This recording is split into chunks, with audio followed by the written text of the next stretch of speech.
There are moments in life when we encounter a gaze, a smile, or merely a fleeting presence, as if the universe had orchestrated it beforehand. That person does not simply step into your life by chance. They arrive like a dream, a figure both familiar and strange, as if your soul has known them for ages in the depths of the unconscious. It is there that the mystery of relationships reveals itself. We do not merely meet a person, but encounter a hidden part of ourselves.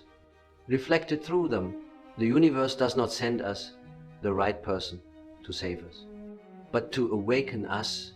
And in that awakening, our soul begins its journey back to wholeness. There are encounters that cannot be explained by reason.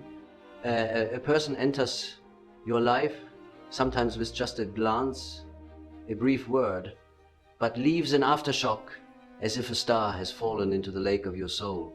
You feel they are both familiar and unfamiliar. A sense of having known, as if from the dawn of time, in the deepest layers of the unconscious, your soul has preserved a memory of them. Here, I call this the living symbol of the collective unconscious, where we touch something that transcends personal time. In their gaze, you glimpse a part of the darkness or light you have forgotten within yourself. Like standing before an invisible mirror, they are not merely an independent individual, but a reflection of your inner world. Their presence stirs vibrations, fears, and even yearnings, emotions that reason cannot tame. This is not chance. In my language, it is a meaningful coincidence, synchronicity. The universe sends the right person at the right moment to unlock the door your soul has kept sealed. This initial stage is one of recognition. You stand before a spiritual event where the outer world and your inner world intersect, and in recognizing this moment, you not only see another person, but you begin to see yourself. When a person enters your life with unexpected spiritual weight, what they bring is often not something new, but a reflection of what you have hidden within. I call this the encounter with the shadow. The part pushed into the unconscious because you did not want to acknowledge it. That person, through their gaze, words, or mere presence, unwittingly becomes a mirror, exposing that part of you. You may see in them the strengths you lack or the weakness you fear. You may feel an irresistible pull or a deep resistance. Whatever it is not merely a personal reaction to another individual. It is an inner encounter. Your very self is rising from the darkness. In this process, the relationship becomes a ritual of illumination, where each emotion is a symbol to be listened to. In Ion, I emphasize that the shadow is not an enemy, but a doorway to wholeness. When the universe sends the right person, they often carry your shadow in their form and character. If you reject them, you will only see conflict, disappointment, pain. But if you listen, you will realize they have come to show you yourself in the mirror. At a deeper level, this is not merely personal. I call this the echo of the collective unconscious, where countless souls throughout human history have experienced such fated encounters. This is why these relationships always carry a mystical you. You are not merely loving or hating a person, but walking a path etched by thousands of years of mythology, from the story of Narcissus to Psyche and Cupid. So, when you see yourself in that person, both light and darkness, do not rush to judge. Remember that mirror is not a verdict, but an invitation to embark on a journey of transformation. In life, there are encounters that make us pause and ask, why? At this moment, in this place, did I meet this person? For me, this is not pure chance. I call this phenomenon synchronicity, meaningful coincidence. It is not explained by a chain of cause and effect, but by an invisible order connecting the human soul to the universe. Imagine your life is like a river flowing through darkness and light. When you stand at a bend, unsure of what lies on the other shore, a leaf suddenly drifts by, reflecting the moonlight. That person is that leaf, a signal sent by the universe to show you that the path you tread is not just your own steps, but is supported by a greater synchronicity. In the Red Book, I wrote that the encounter in the outer world is a response to the call from within. The person you think has entered your life by chance has actually been summoned by your unconscious long ago. For every soul yearns for wholeness. The universe often sends pieces of the puzzle in the form of another person. And when two people meet in that moment of synchronicity, the cracks in your inner world suddenly light up as if sparked by an unexpected flame. Synchronicity does not guarantee that the person will stay forever. They may only appear for a brief season in your life, but the mark they leave, like a flash of light on water, will guide you further, deeper into the journey of facing yourself. That is the deeper meaning. The universe does not send us the perfect person, but the right person to awaken the unconscious part sleeping within. If synchronicity is the door opening to the encounter, then anima and animus are the undercurrents pulling us into the whirlwind of emotions. I believe that within every man lies an unconscious image of a woman, the anima, and within every woman lies an unconscious image of a man, the animus.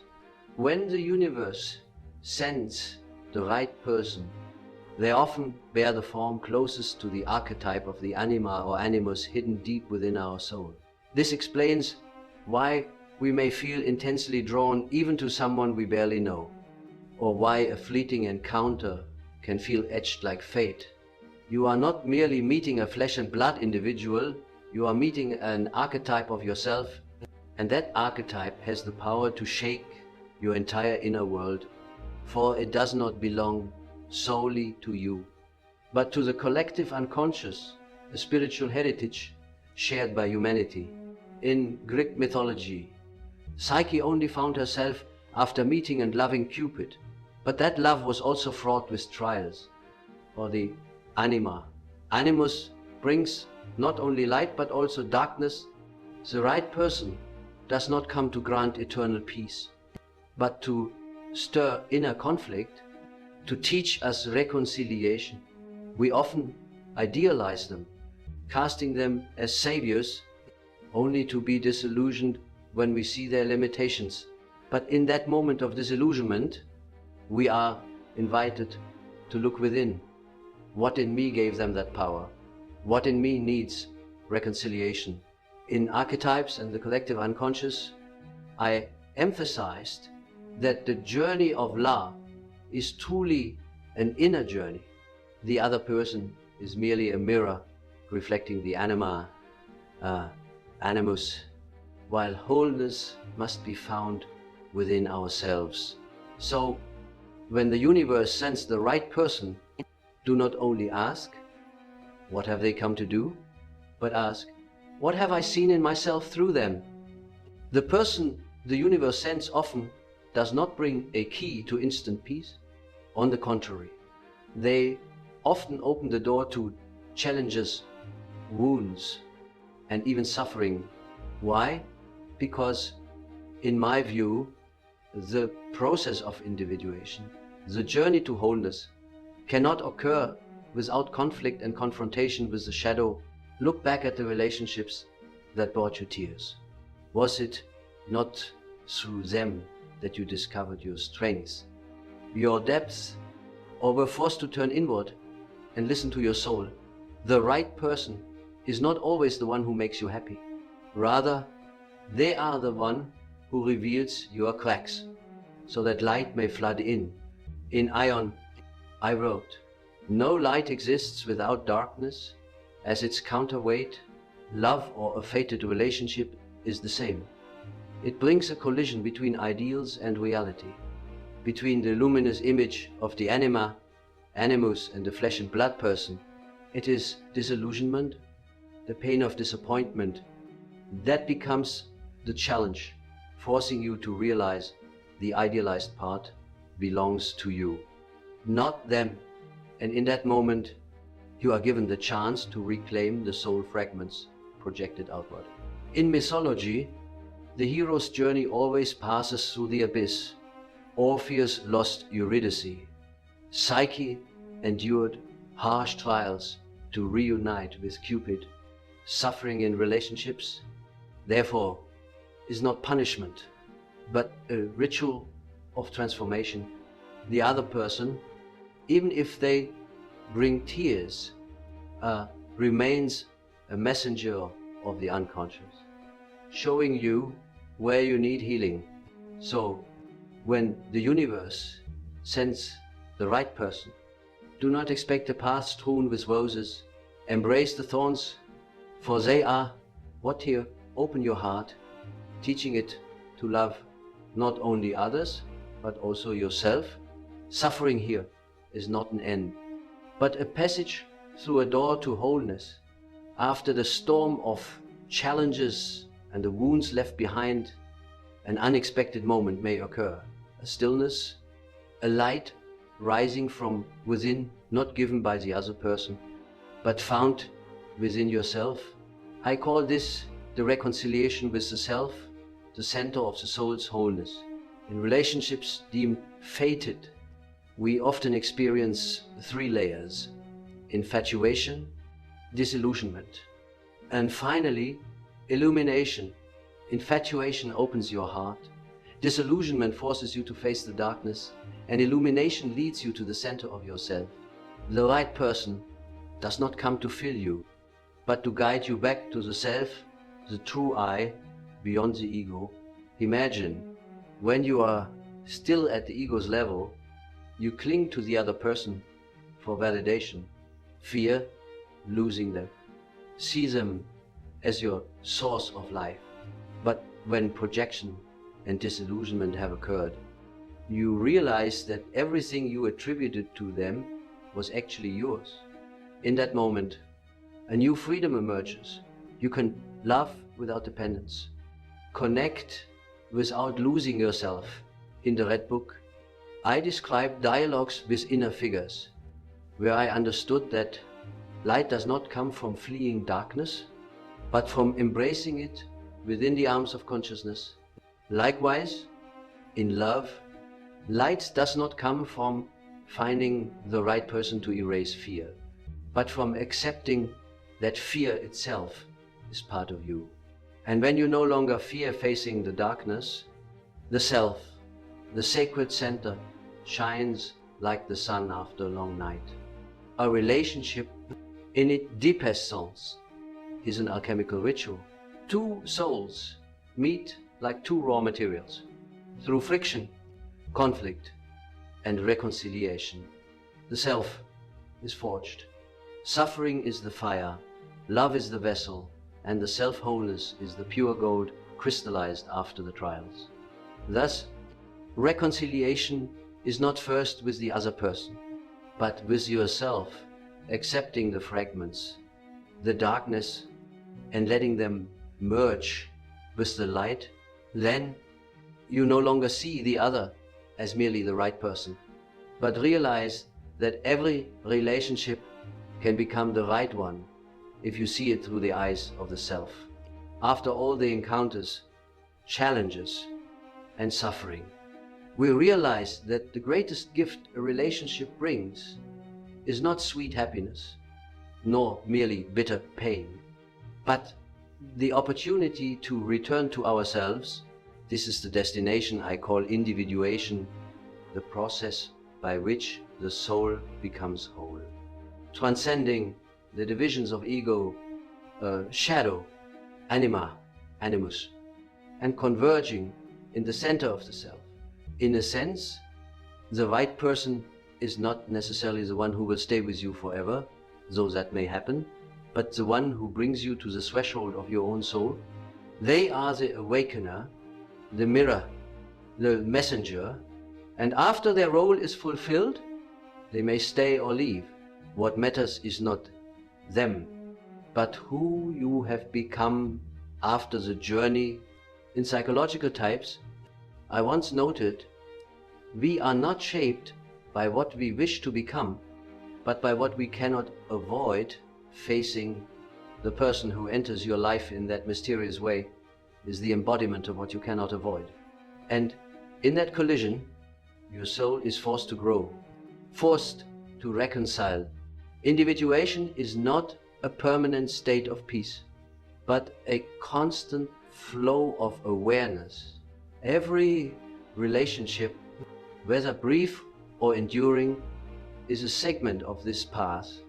The right person comes to you as a call, a sign, a lesson, and then may leave or stay, depending on their journey. But the mark they leave within you, if you listen, will be a flame that never fades. In mythology, the hero, after overcoming trials, does not keep the treasure for themselves, but brings it back to share with the community. Similarly, individuation is not merely a private journey. As you become more whole, you also bring that light to others. The right person opened the path, but you are the one who continues, and the light you carry will become the right person for someone else. Thus, the mystery of relationships lies not in the questions, why did they come or will they stay, but in, how have I been transformed by their presence? When you can answer that question, you have touched the core of individuation, and then you no longer need the universe to send a right person, for you have learned to become the right person for yourself. When the journey of individuation has led you back to the center of yourself, another door opens, a door to a greater connection. At this stage, you begin to realize that the people who enter your life, even the right person sent by the universe, do not exist solely to resolve pieces of your inner puzzle. They are also part of a community of souls, an invisible network linking us all in the collective unconscious. In my view, each individual is a microcosm. When two universes meet, it is not just two people connecting, but two streams of energy, two legacies of the collective unconscious touching and exchanging thus. And a relationship has the power to change not only you, but the world around you. It is like a stone thrown into a lake, with ripples spreading endlessly outward. If in earlier stages, the right person was a mirror reflecting your shadow, an embodiment of animus. At this stage, they become a door connecting you to all of humanity. The lessons you learn through them are no longer just for you, they become a form of wisdom. A light you can carry to others. This is the communal depths of individuation. A healed soul contributes to healing the whole. In the Red Book, I describe dialogues with inner figures as a journey not only for oneself, but for humanity at large. I realized that each individual has a responsibility to face their own darkness so as not to cast it onto the world. When you meet the right person and pass through the challenges they bring, you are learning not to project your fear, anger, or unhealed wounds onto the community. You are gradually becoming a center of clarity, a lamp for others. Love, at this level, is no longer confined to exclusivity or possession. It expands, becoming a universal love, where you can look into the eyes of another anyone and see in them a reflection of yourself. The right person, the universe sent, has awakened this in you. They are the door to the truth that we are all mirrors reflecting one another. Then you begin to understand The universe does not only send one person for you to love, but countless people for you to learn to love in wholeness, to love as an act of the soul, to love as participation in the great cycle of life. And from this point, love becomes a spiritual path where you no longer seek only a companion, but become a companion for countless other souls on their journey to the light. If every relationship is a trial, then the encounter with the right person is the greatest alchemical ritual a soul can undergo. I once saw in alchemy, often dismissed as an outdated ancient science, profound symbols for the soul's transformation. Just as raw metal must pass through fire, melting, and union to become pure gold, the human soul must pass through love with all its passion, shattering and rebirth to find wholeness. In alchemy, there are three main stages: nigredo, darkness; albedo, whiteness; and rubedo, redness. This mirrors exactly what happens in a fated relationship. First is nigredo, chaos, darkness, passion, and conflict where the shadow rises fiercely. Next is albedo, purification, when pain forces you to look within, when illusions fall away and you see more clearly. Finally, rubedo, the divine union, where love is no longer a desire for possession, but a transformative energy, the red of life, of the self integrated. The right person who enters your life is the catalyst for this process. They may leave after nigredo or stay until rubedo, but their role is always like the fire in the alchemical furnace, melting the rigid ego to reveal the gold of the soul. Here, love is no longer confined to the framework of two people. It becomes a cosmic ritual where two souls represent yin-yang, shadow-light, consciousness, unconscious, harmonizing in a dance beyond themselves. In Psychology and Alchemy, I wrote that every profound relationship is a form of alchemy.